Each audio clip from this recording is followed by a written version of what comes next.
नमस्कार। Hindustan health helpline में आपका स्वागत है। इन दिनों मौसम बदल रहा है और दांत, खाज, खुजली समेत त्वचा रोगों की संख्या बढ़ती जा रही है। इसी को लेकर आज हिंदुस्तान हेल्थ हेल्पलाइन में हमारे साथ मौजूद थी शहर की प्रसिद्ध त्वचा रोग विशेषज्ञ और ग्रेस क्लिनिक की निदेशक डॉक्टर नाजिया खातून। उन्होंने प्रदेश भर से आए फ़ोन कॉल्स का बड़े ही सरल और सहज स्वभाव में जवाब दिया और लोगों की जिज्ञासाओं को शांत किया।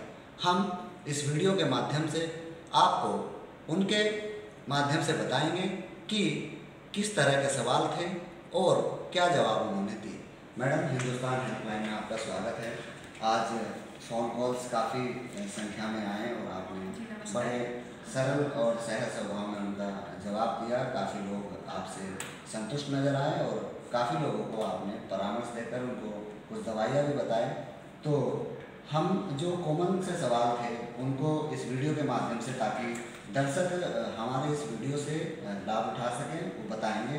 तो जैसे मौसम बदल रहा है और उसमें दांत, खाज, खुजली, स्किन की बहुत सारी प्रॉब्लम्स हमारे सामने शेयर की, तो इस वीडियो से आप पाठकों को ज़रा सा बताएं कि इस बदलते हुए मौसम में स्किन का कैसे ख्याल रखें। देखिए, बदलते हुए मौसम में जब बरसात का वक्त आता है, इस टाइम पे अचानक से धूप निकलती है, फिर बादल छाते हैं, थोड़ी बहुत बूंदें पड़ जाती हैं। तो ऐसे मौसम में बहुत ध्यान रखना होता है, क्योंकि जब बादल छाए होते हैं तो भी अल्ट्रावायलेट जो है, यूवी रेस, उसके जो ग्रेडियंट्स होते हैं वो काफ़ी स्ट्रांग होते हैं और हमें लगता है कि धूप नहीं दिख रही है और हम जो है अब कोई भी सावधानी नहीं बरतते। तो ऐसे मौसम में जो धूप से होने वाली बीमारी होती है, जैसे PMLE है, सनबर्न है या भी झाइयाँ होती हैं, ये बीमारी बढ़ जाती है। तो इसमें आपको सनस्क्रीन लगा करके या कवर करके प्रॉपर प्रिकॉशंस लेना चाहिए। और जब टेम्परेचर भी बहुत ज़्यादा वैरी करता है, अचानक से गर्मी, अचानक से ठंडा, तो जिनकी भी स्किन सेंसिटिव होती है उसमें एक्जिमा और सोरायसिस, ये चीज़ें काफ़ी बढ़ जाती हैं। तो ऐसे मौसम में आपको मॉइस्चराइजर लगाना चाहिए, प्रॉपर मॉइस्चराइज कीजिए। डैंड्रफ की समस्या बहुत बढ़ जाती है, तो अभी अगर आप डैंड्रफ भी जिनको हो रहा है उनको तेल नहीं लगाना है और शैम्पू कीटोकोनाजोल का आता है वो इस्तेमाल करेंगे। तो ये कुछ सामान्य चीज़ें हैं जिनका ख्याल रखना है। बारिश में अगर भीग गए हैं तो स्किन की बहुत सारी समस्याएं हो सकती है, तो किस तरह से सावधानी रखें? जैसे देखिए, अगर बारिश में भीग गए हैं, गीली रह गई स्किन, कपड़े गीले रह गए, तो एक तो दाग बहुत ज़्यादा हो रहा है, फंगल इन्फेक्शन बहुत ज़्यादा होता है। तो अगर ऐसा हो गया, आप एक्सपोज हो गए, तो आप घर जाइए, फ़ौरन कपड़े बदलिए, पहले पोछिए, या तो बेहतर होगा कि बाहर जो आप जिस पानी से भीगे हैं घर जाके साफ पानी से एक बार जरूर धो लीजिए।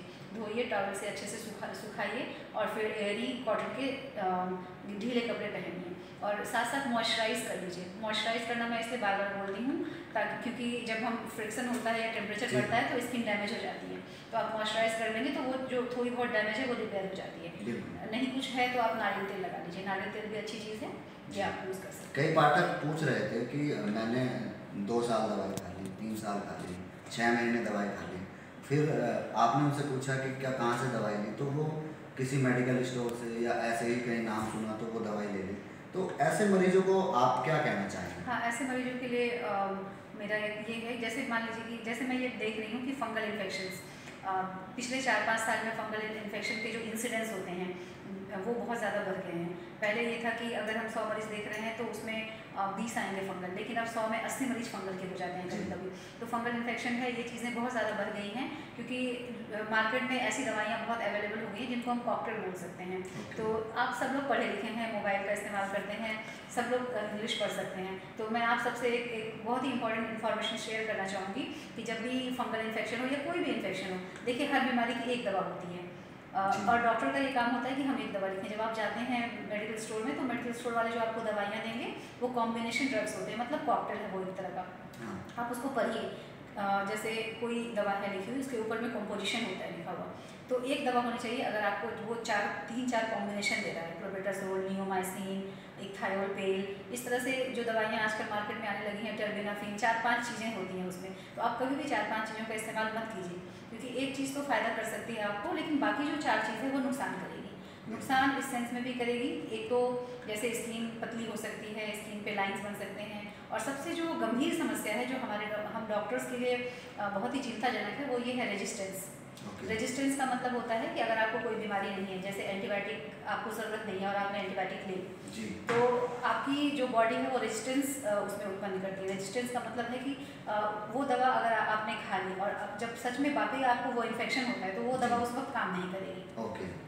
फंगल इन्फेक्शन में भी यही हो रहा है। आप प्रॉपर डोज में दवाइयाँ नहीं लेते, मेडिकल स्टोर जाते हैं, यानी 5 दिन बिना की दवा बीमारी के जो दवा हमने ले बिना ली है, बीमारी के हाँ ले लेंगे आप, वो बाद में असर भी नहीं असर करेगी। रेजिस्टेंस हो जाएगा बॉडी ओके। में। और जो स्ट्रेन भी होते हैं वो थोड़े मतलब म्यूटेट हो जाते हैं, मतलब ओके। जैसे आप देख रहे हैं कोविड में भी अलग अलग स्ट्रेन आ रहा है, वैसे ही हाँ। फंगस का भी स्ट्रेन होता है अलग अलग, हर बीमारी में स्ट्रेन चेंज होता है। तो जब भी आप दवाई कीजिए तो पूरा कोर्स कीजिए और स्पेशलिस्ट की सलाह से कीजिए।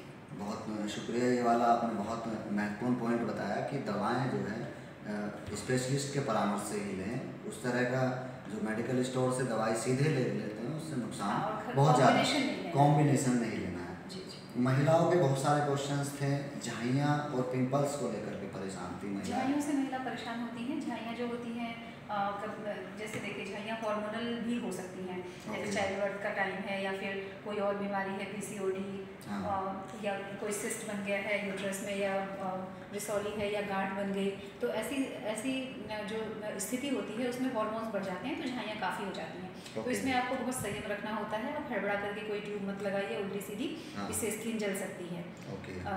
बहुत सारे प्रिपरेशन है स्किन लाइट, मतलब लाइटनिंग क्रीम करके बहुत सारे आते हैं, तो वो आपको नहीं लगाना है। प्रॉपर सनस्क्रीन का इस्तेमाल करिए। ओके। सनस्क्रीन जब भी आप लगाइए ध्यान रखना है, एक मैं बताना चाहूँगी, SPF 30+ होना चाहिए।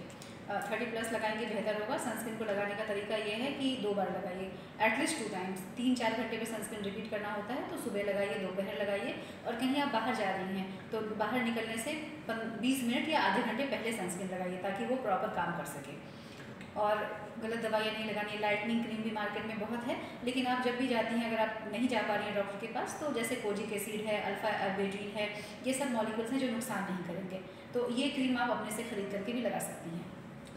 बहुत सारे ग्रामीण परिवेश से भी फ़ोन थे, किसानों के भी फ़ोन थे। वो जब बता रहे थे कि खेत में जाते हैं तो उनकी स्किन में प्रॉब्लम आ जाती है, दाने हो जाते हैं, खुजली होती है, तो उनके लिए ये एलर्जिक रिएक्शंस होते हैं, क्योंकि हमारा जो कृषि प्रधान देश है तो आपको जाना पड़ता है अगर खेत में, तो आप परेशान मत होइए, आप अपना काम कीजिए, मॉइस्चराइजर लगा करके जाइए।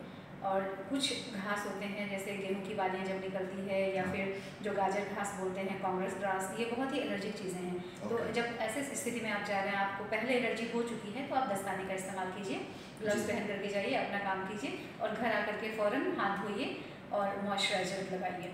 सिट्रीजिन ले सकते हैं अगर खुजली ज़्यादा हो गई है तो। मस्सों से संबंधित बहुत सारे फ़ोन कॉल्स हमारे पास आए थे, तो कोई जालिम लोशन लगा रहा था, तो कोई घोड़े का बाल यूज़ कर रहा था, तो चूना लगा रहा था, उस तरह के कई, मैं खुद गांव से आता हूं, तो इस तरह की चीज़ें गांव में खूब करते हैं, तो उनका क्या नुकसान है और किस तरह के एडवाइस आप उनको देना चाहेंगे? इस तरह के जो भी मरीज आते हैं मैं उनको हमेशा समझाती हूँ, क्योंकि इन चीज़ों से सर्फ भी एक लगाते हैं, सर्फ। हाँ।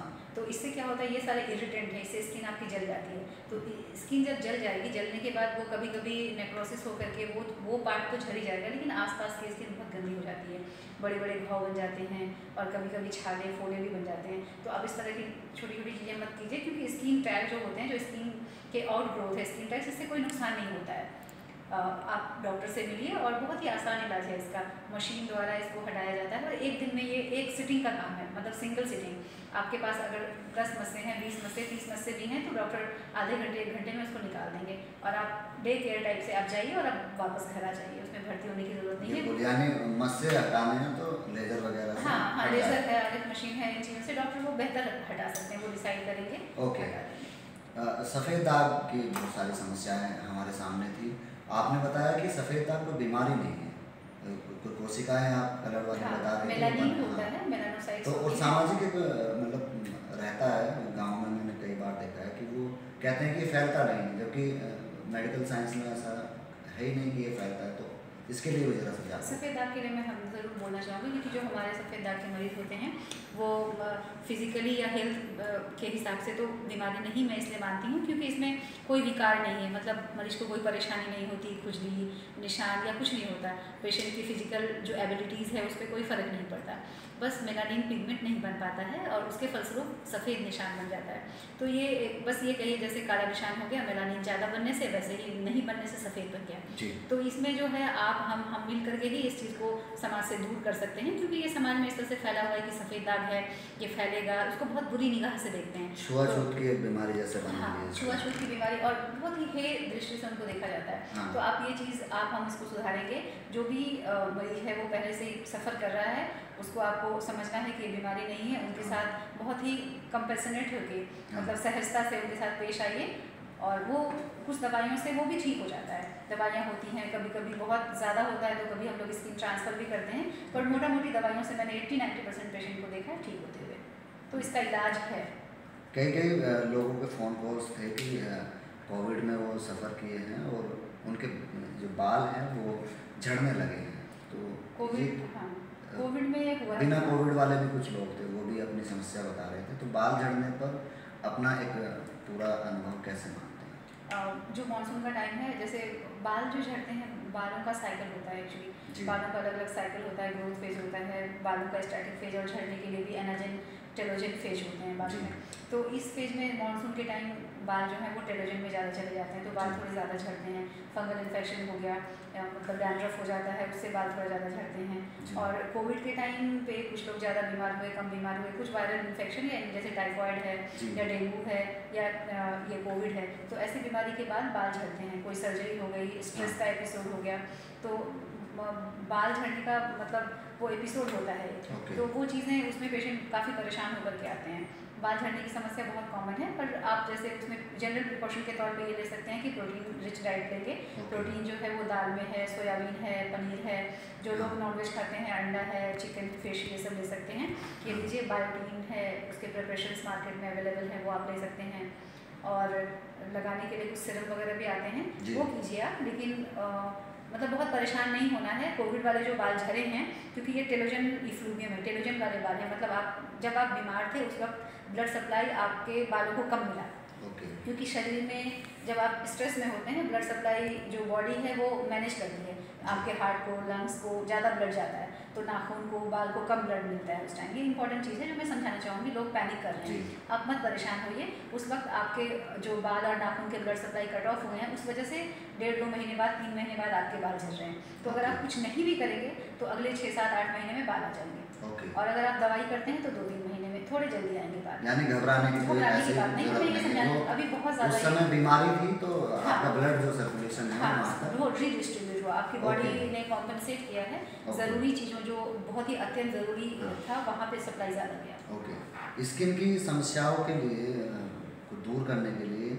हमारा खान पान कैसा हो, ये बहुत रेयर क्वेश्चंस रहे हैं, पहले भी लोग पूछते रहे हैं कि त्वचा को अगर ठीक रखना है तो खान पान हमारा कैसा हो? खाने पीने की चीज़ों में हेल्दी खाना मोटा मोटी हम लोग सबको बचपन से ही सिखाया जाता है कि हेल्दी हैबिट्स डालिए।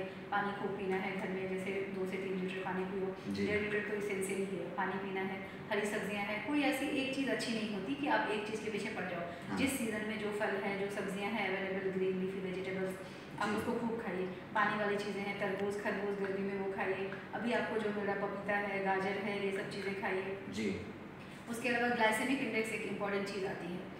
तो जब आप ग्लाइसेमिक इंडेक्स, क्योंकि अभी मैं इसलिए ये चीज़ें बोलती हूँ कि आप गूगल करेंगे आपको सब चीज़ आपके टिप ऑफ फिंगर पर है, तो ग्लाइसेमिक इंडेक्स जिस खाने का ज़्यादा होता है वो अवॉइड करेंगे। तो जो मुहासे हैं, PCOD वगैरह के पेशेंट हैं, उनको ग्लाइसेमिक इंडेक्स हाई वाला खाना नहीं खाना है, लो हो वो खाएंगे आप। ये जनरल चीज़ें हैं। आपने अंतिम में एक बात बोली थी कि एलर्जी से बचाव एक उपाय है, तो बचाव इस पर जो है अपना एलर्जी जैसे अर्टिकेरिया है, पित्त है, एक्जिमा है, ये सब एलर्जी है स्किन की। और एलर्जी कोई भी हो, जैसे आँख की एलर्जी, सांस की एलर्जी, जो भी एलर्जी होती है वो आपकी टेंडेंसी होती है। तो कुछ वेदर कंडीशंस में वो ऊपर नीचे हो सकता है। एलर्जी को मैनेज किया जा सकता है, क्योंकि आपकी जो त्वचा है वो अलग तरह से रिएक्ट कर रही है, जैसे वेदर कंडीशन से, सर्फ साबुन से। मान लीजिए साबुन में मतलब जो एक जगह काम करने वाले लोग होते हैं, किसी लैब में काम कर रहे हैं तो 2 को एक्जिमा होगा, 3 को नहीं होगा। तो जिनको एक्जिमा हो रहा है उनको प्रॉपर केयर करना है, या जिनको एलर्जी हो रही है उनको अपना मतलब जिस चीज़ से, क्योंकि एलर्जी वाले पेशेंट जानते हैं, वो कुछ दिन में समझ जाते हैं कि मुझे इस चीज़ से एलर्जी है। तो आपको अगर साबुन सर्फ से है तो आप कम इस्तेमाल कीजिए, ग्लव्स पहनिए, मॉइस्चराइज कीजिए अपने स्किन को। अगर वेदर कंडीशंस में ऐसा हो रहा है कि आप जैसे सुबह जा रहे हैं मॉर्निंग वॉक के लिए, तो आप देख रहे हैं स्किन आपकी बिल्कुल ड्राई हो जा रही है, तो आप ढके हुए कपड़े पहनिए। किसी को सूर्य की रोशनी से एलर्जी होती है तो आप वो भी ढके हुए कपड़े पहनेंगे, सनस्क्रीन लगाएंगे। तो ये सब कॉमन चीज़ें हैं, सनरेज, वेदर कंडीशंस। तो इन चीज़ों को आपको बचना है, अपनी लाइफ को थोड़ा मॉडिफाई करना है, लाइफ स्टाइल चेंज करके आप एलर्जी के इंसिडेंट्स को कम कर सकते हैं। ये बहुत शुक्रिया हिंदुस्तान के पाठकों को जो है बेहतर अपनी राय देने के लिए, और इस वीडियो के माध्यम से भी जो है लोगों को बहुत सारी उनकी जिज्ञासाओं को शांत करने के लिए, हिंदुस्तान कार्यालय में आने के लिए और हमारे पाठकों को जो है विशेषज्ञ टिप्स देने के लिए आपका बहुत धन्यवाद। तो ये थी डॉक्टर नाजिया खातून जो स्किन स्पेशलिस्ट है, और उन्होंने फ़ोन कॉल्स और इस वीडियो के माध्यम से आप सभी को बताया कि अपनी स्किन का इस बदलते हुए मौसम में कैसे ध्यान रखना है, और विभिन्न जो क्वेश्चंस थे, जो पहलू थे, उन पर विस्तार से अपनी बात रखी। तो आप इस वीडियो के माध्यम से इसको पूरा सुनिए, और जो जो शंकाएं आपकी है, तो उम्मीद है कि आप इस वीडियो के माध्यम से उन शंकाओं का समाधान पाएंगे। मैं हिंदुस्तान के लिए चांद मोहम्मद अपने साथी अंकित चौधरी और पारस नेगी के साथ देहरादून।